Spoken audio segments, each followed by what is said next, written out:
we join the stage again, Mark, actually Brian and Amy, and I was about to say Amy is actually in charge of research at the National Science Foundation. I need to be able to implant something into my brain, Amy, to make my intelligence a little bit better and organizing things. Why don't we actually begin with you? So actually, I think everyone knows who the three speakers are, and Kumar Garg actually is, I think, expected in about 10 minutes or so.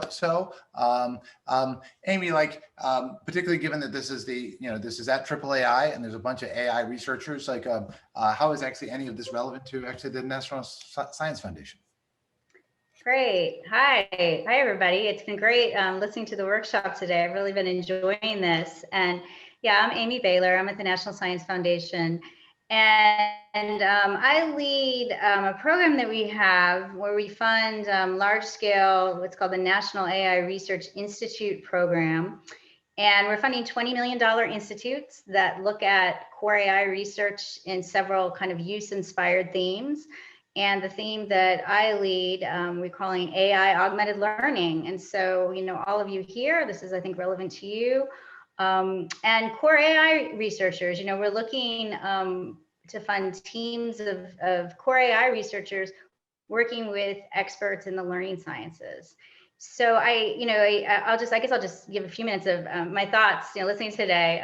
So, Thomas Frey in the keynote, brought up this idea of sort of a teacherless future and what that might look like, looking forward. And, to me, it's just sort of like, how do we operationalize a teacher? What is a teacher, in the future with AI augmentation and AI enabling us to think of teachers in new ways.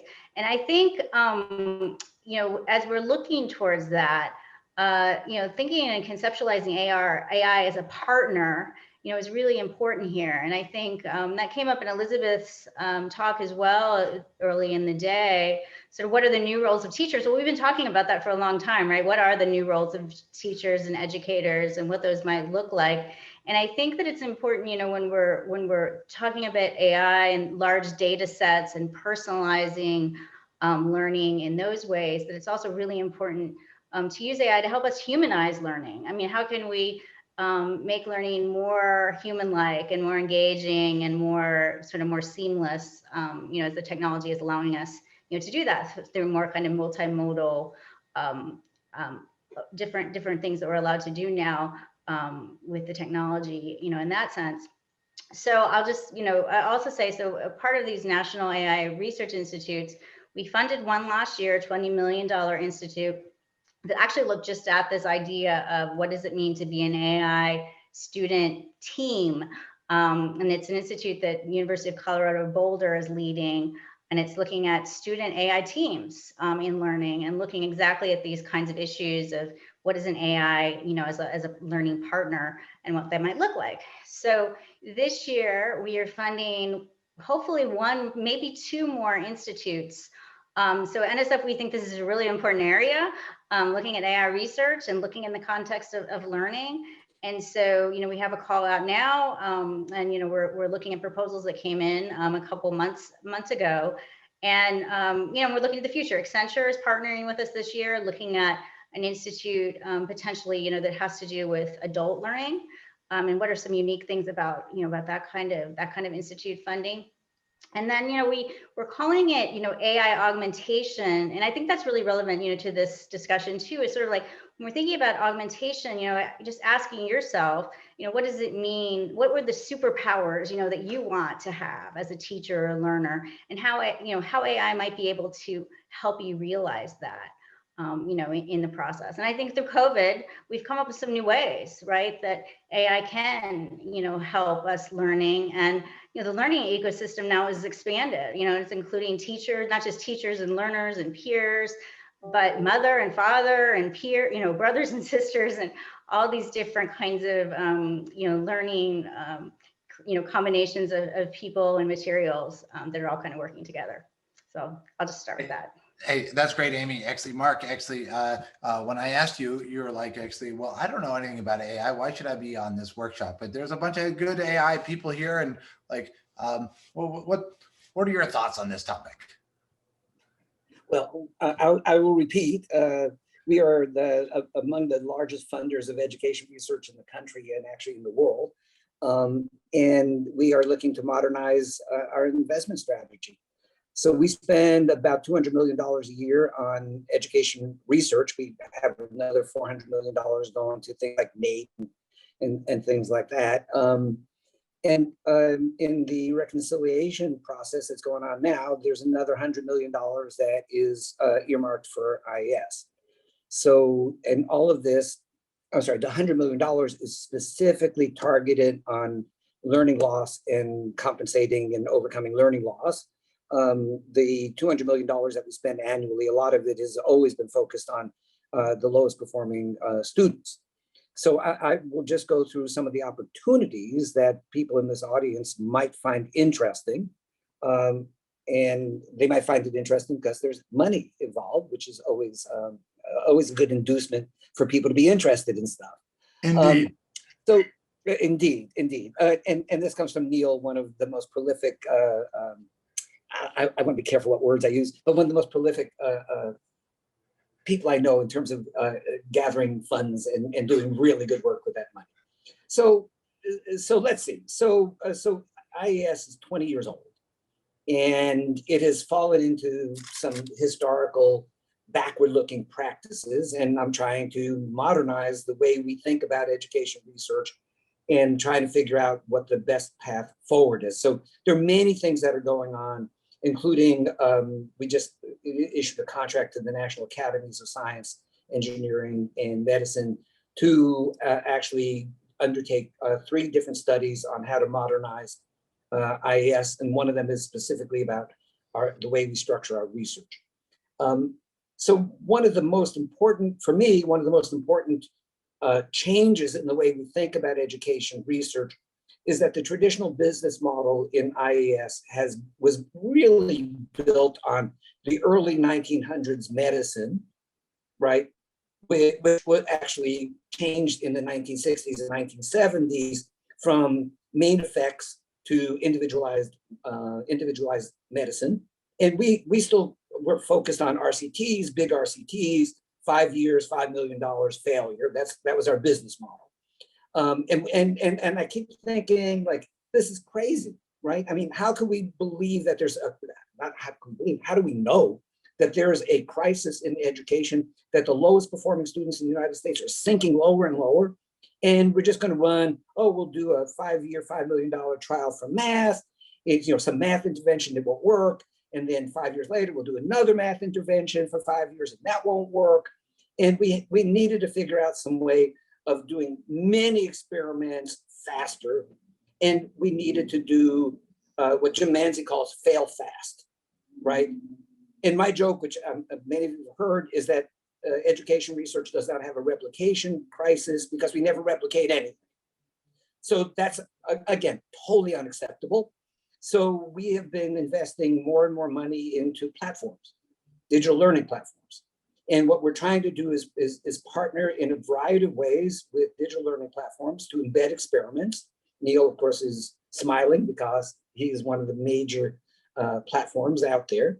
And what the goal of the platforms is to test things. Most things won't work. We know that. Fail fast, find the things that work, replicate. And as we replicate, we change the populations, the demographies, we change some of the interventions. And ultimately, the goal is to, as quickly as possible, identify what works for whom under what conditions. So we are about to announce a prize competition across platforms that'll be awarded on the basis of the quality of the experiments and the quality of the replications, right? And that's going to be a major prize. We have a $10 million R&D network competition going on. And usually we would be looking for researchers first and then have the researchers figure out what developers might be interested in developing expanding platforms. And we reverse that order. So basically what's going to happen is we are going to recruit the platforms first and then plug in the researchers. So under the $100 million additional budget, So that'll be $100 million over 2 years. We are looking, and again, this is focused specifically on overcoming learning loss. So we're looking to do new programs of research in tutoring, social emotional learning, and Amy talked about adult education. I think that's an area that we all must pay attention to.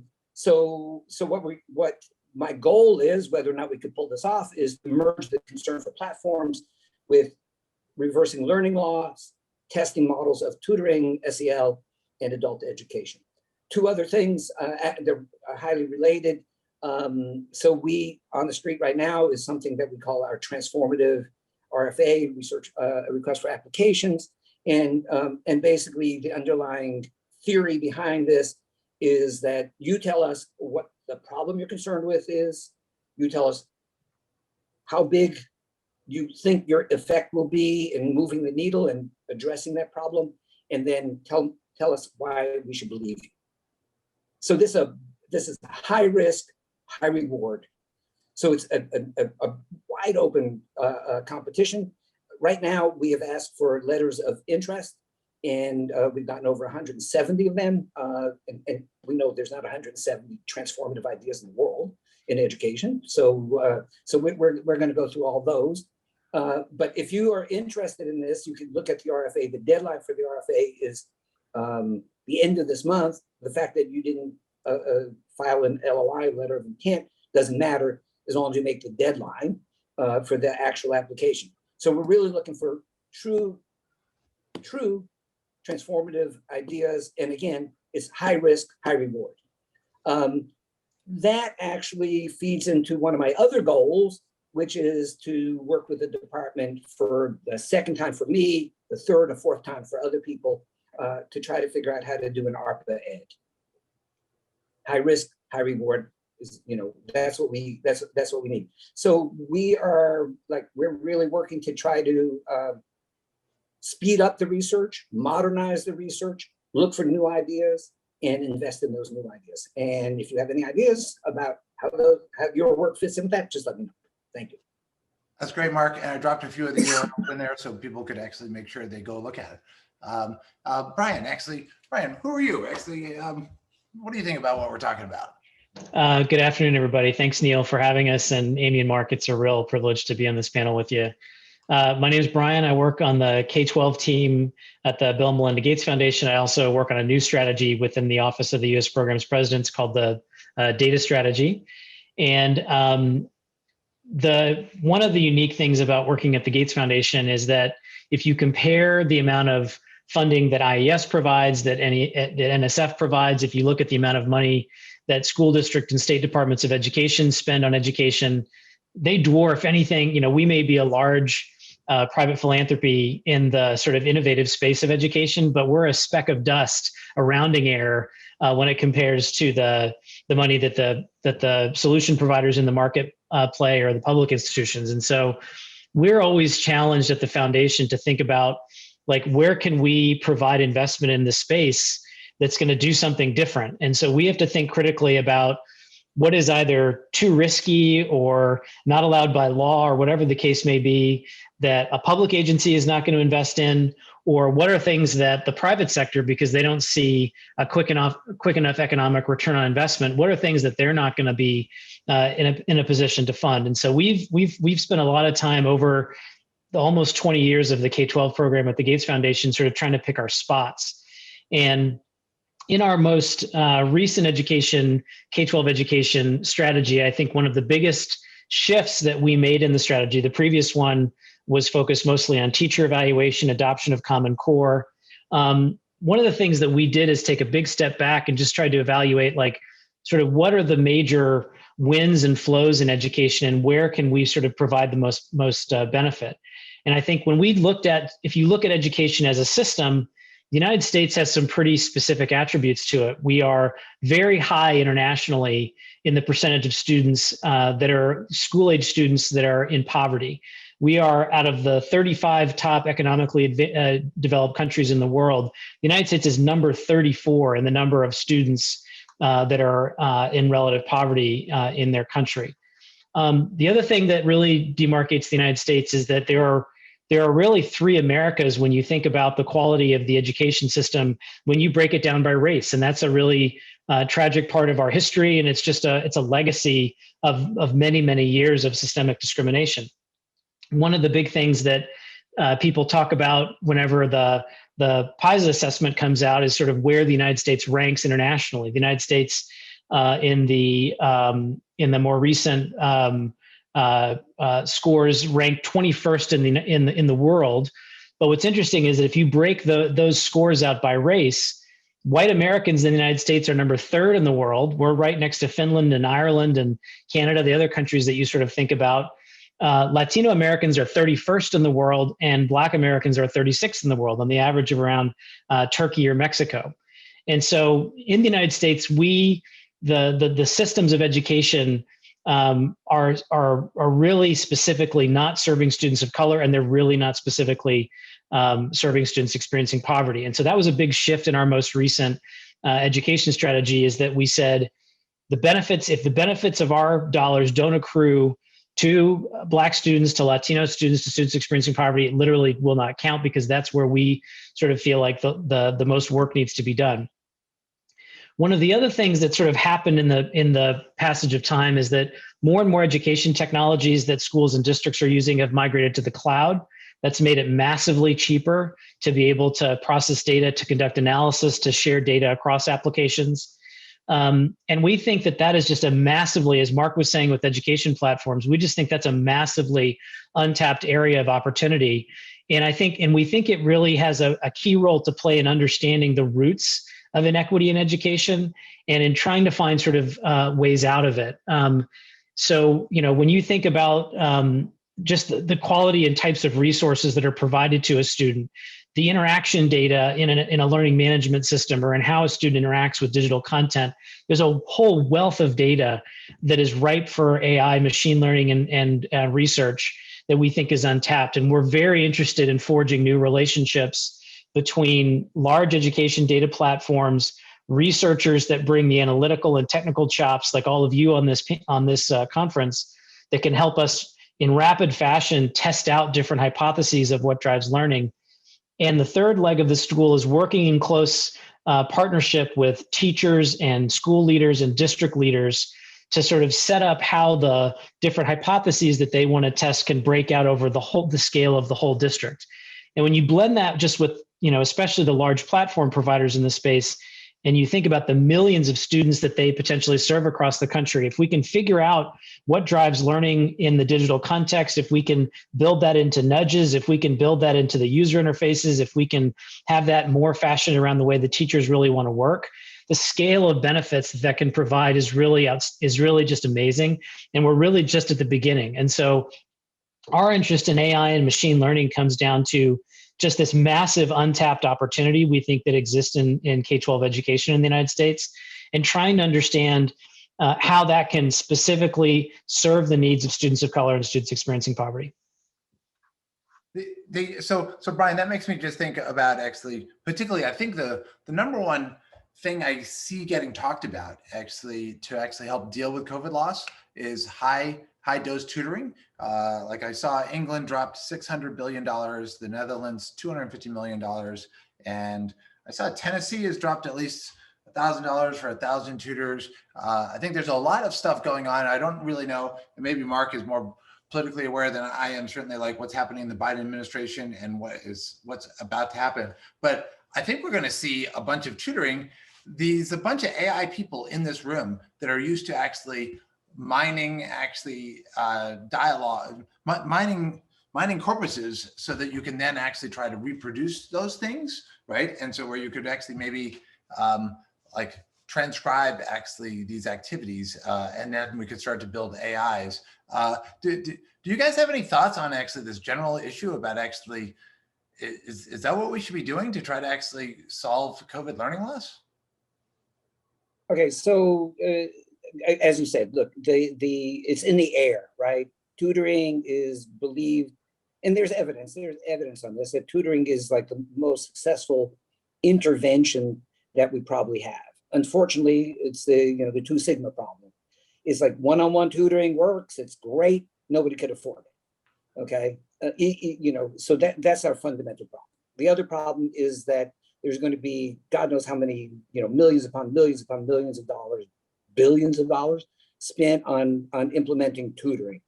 So as I said right at the beginning, one of the areas that we are going to be investing in over the next 2 years is tutoring, in order to try to figure out how to reverse the learning loss. However, the trick is going to be to actually set up a program of research.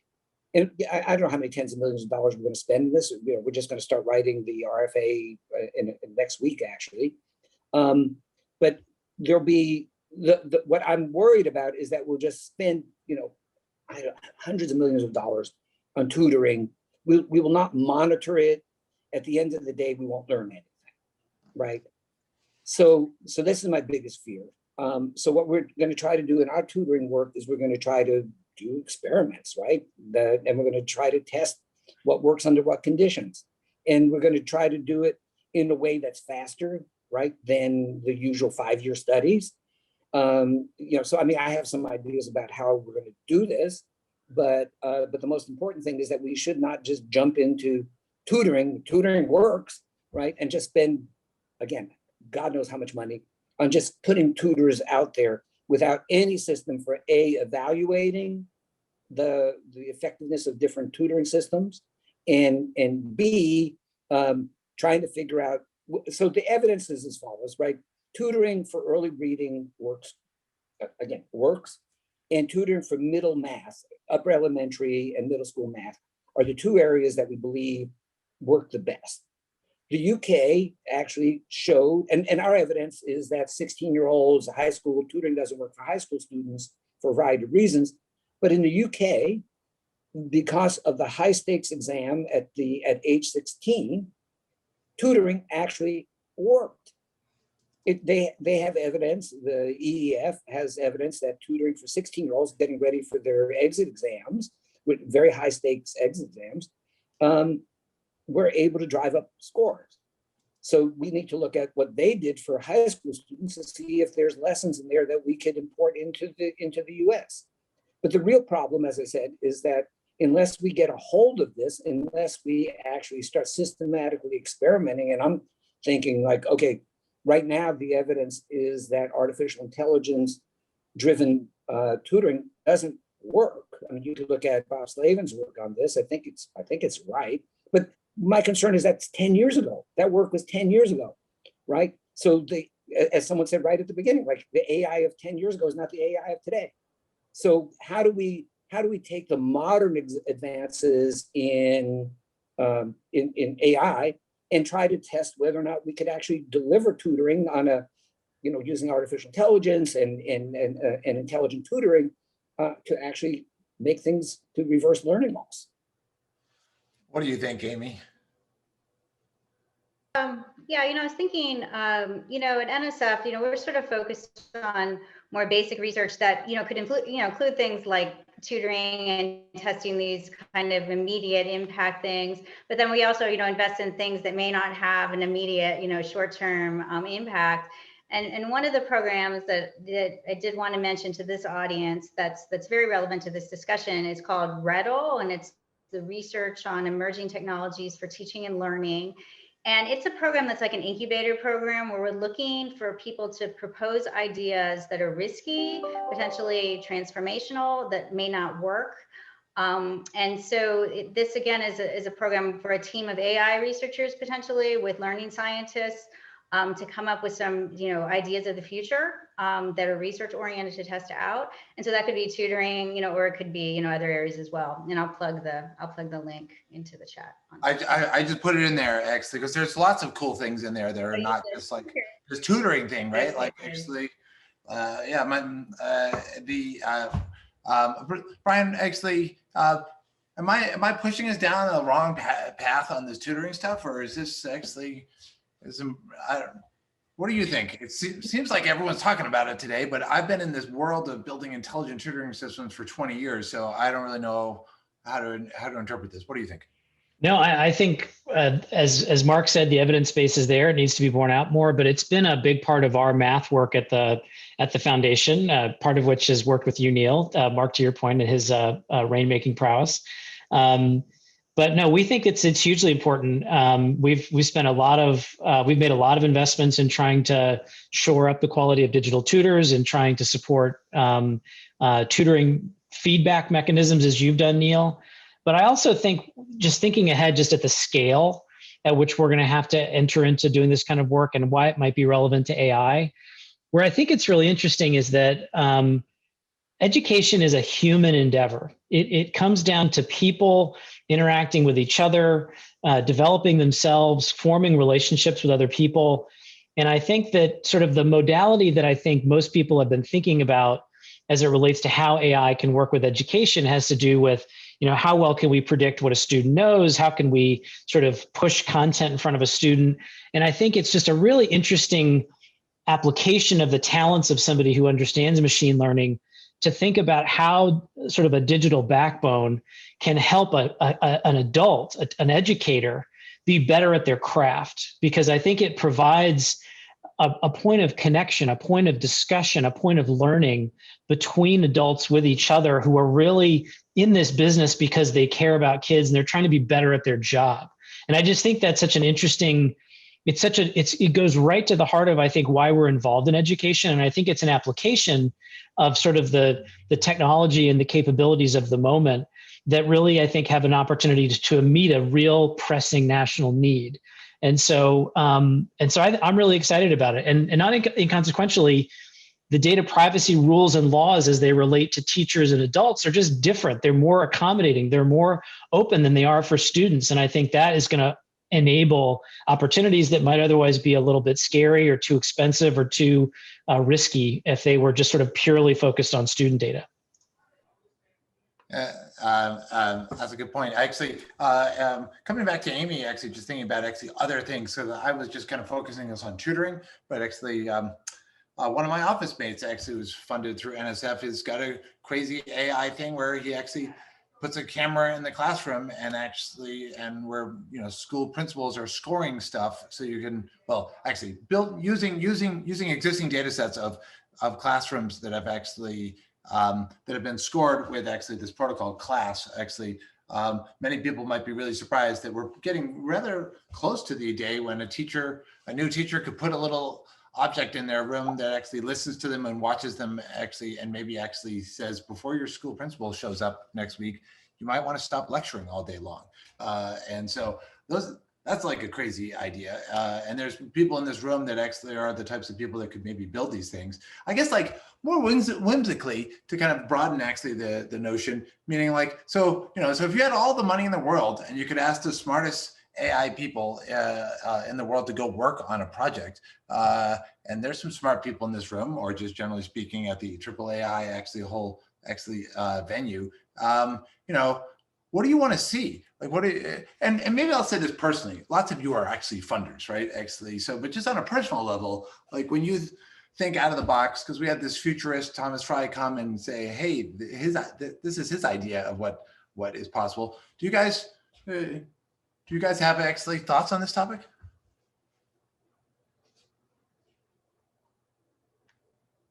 I'll pick Mark. Okay, I should have picked somebody. Mark. Yeah, take off your IES hat, because I'm just saying, I don't know, can you think out of the box? We just saw a futurist. I know you didn't all get to come and hear this futurist actually talk about the biggest company in the world is going to be an AI company, I'm like a Luddite a little bit. I tell my students in my AI class, I don't believe in AI because they have all these weird perceptions of it. But when I say if you had a huge room of people that were really smart, what would you want to get them to go work on? Or is that a dumb thing to actually ask you? Okay, so you pointed to me first. Okay, yeah. So and then I'll go to Amy. Okay, well, look,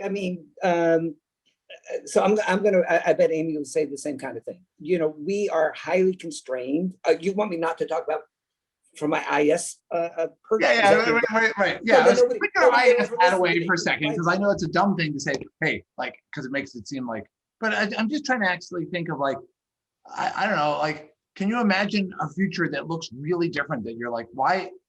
I don't know. I'm trying to get us to get out of the box in the last 10 minutes of this call.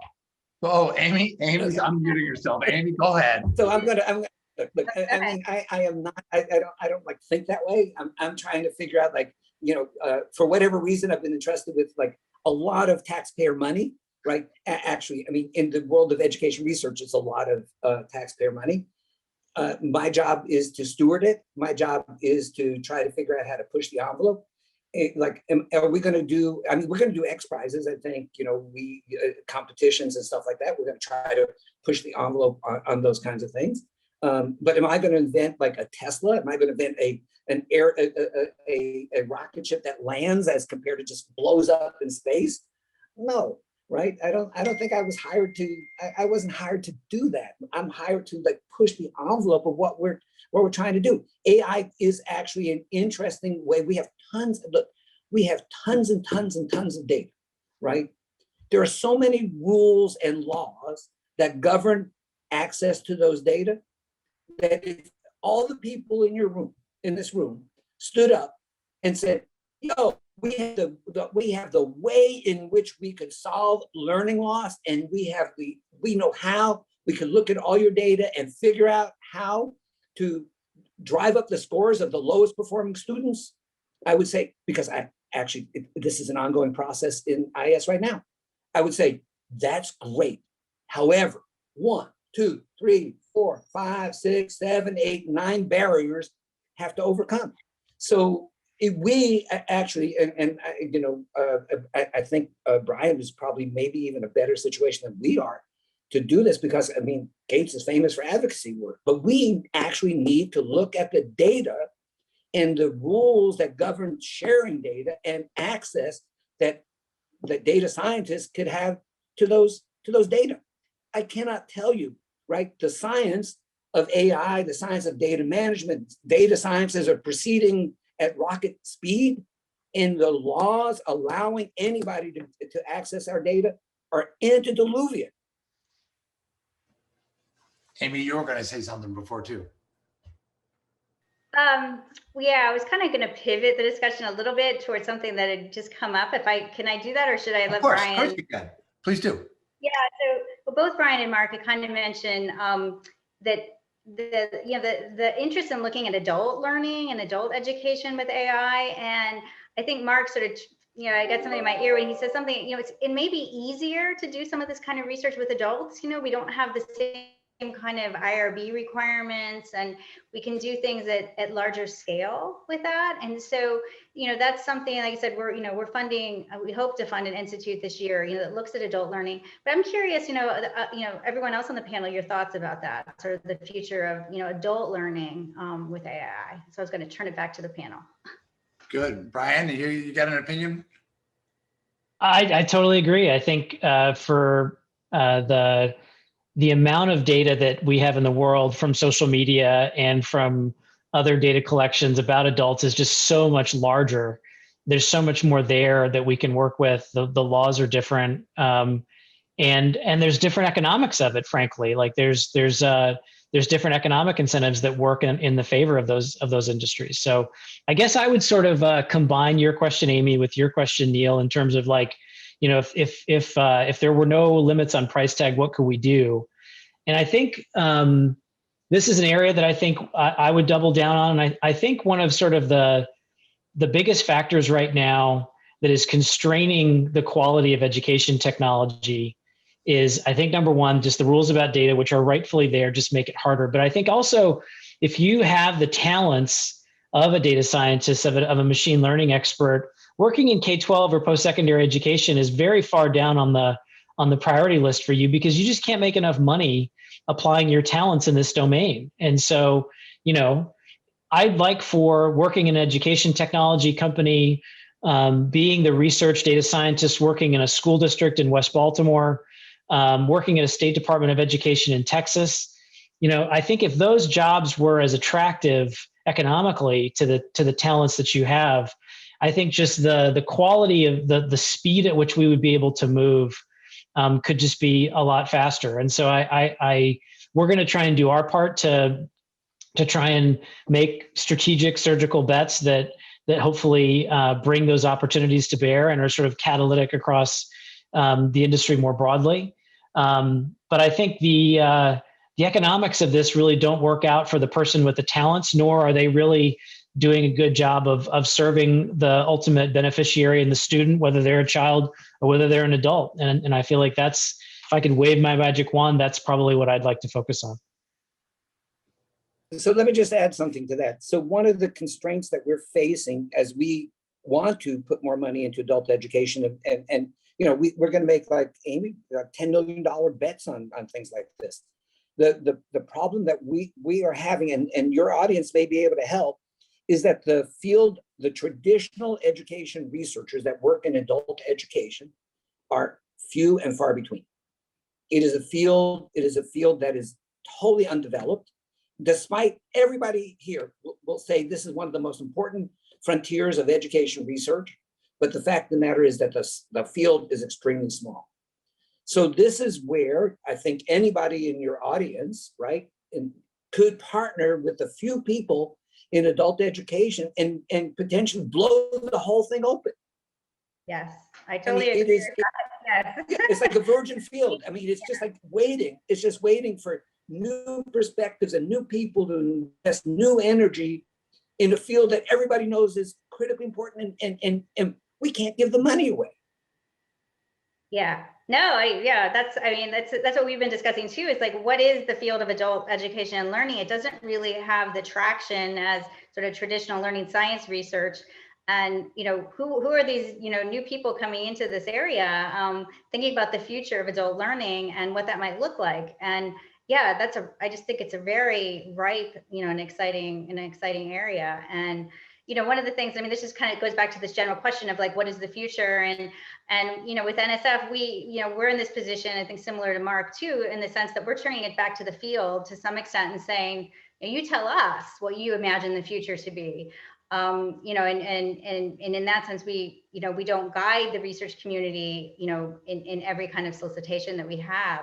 But this adult focus, I really think is really exciting to see what's going to happen with that, with our targeted, you know, area on this. So, right, and yeah, right, and Amy, actually, and just make it really clear for the audience, because I think some people might think stuff like actually teacher training, actually, and making teachers as workers actually better is no, you go to IES for that. You can't actually talk to NSF about teachers, but that's not true. Yeah.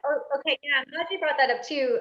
Because yeah, one of the things, you know, when we're looking at the future of work at NSF, which is one of our sort of 10 strategic big ideas that the former director put into place.